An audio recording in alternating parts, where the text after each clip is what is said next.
Statistics are persuasive, so much so that people, organizations, and whole countries base some of their most important decisions on organized data.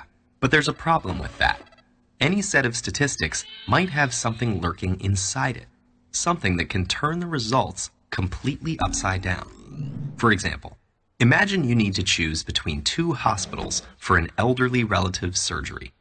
Out of each hospital's last 1,000 patients, 900 survived at Hospital A, while only 800 survived at Hospital B. So it looks like Hospital A is the better choice. But before you make your decision, remember that not all patients arrive at the hospital with the same level of health. And if we divide each hospital's last 1,000 patients into those who arrived in good health and those who arrived in poor health, the picture starts to look very different. Hospital A had only 100 patients who arrived in poor health, of which 30 survived.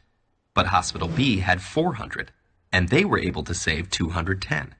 So Hospital B is the better choice for patients who arrive at hospital in poor health, with a survival rate of 52.5%.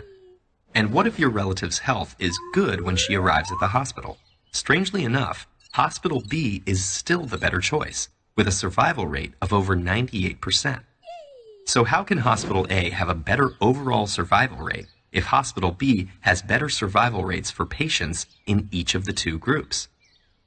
What we've stumbled upon is a case of Simpson's paradox, where the same set of data can appear to show opposite trends depending on how it's grouped.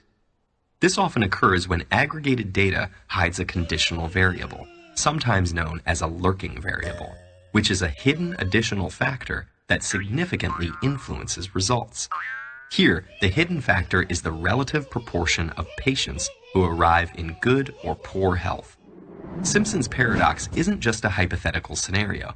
It pops up from time to time in the real world, sometimes in important contexts.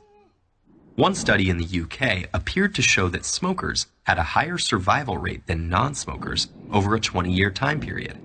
That is, until dividing the participants by age group showed that the non-smokers were significantly older on average, and thus more likely to die during the trial period, precisely because they were living longer in general. Here, the age groups are the lurking variable, and are vital to correctly interpret the data.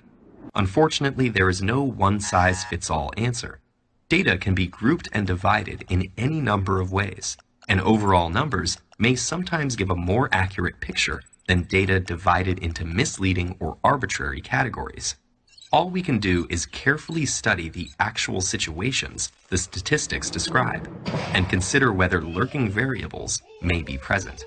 Otherwise, we leave ourselves vulnerable to those who would use data to manipulate others and promote their own agendas.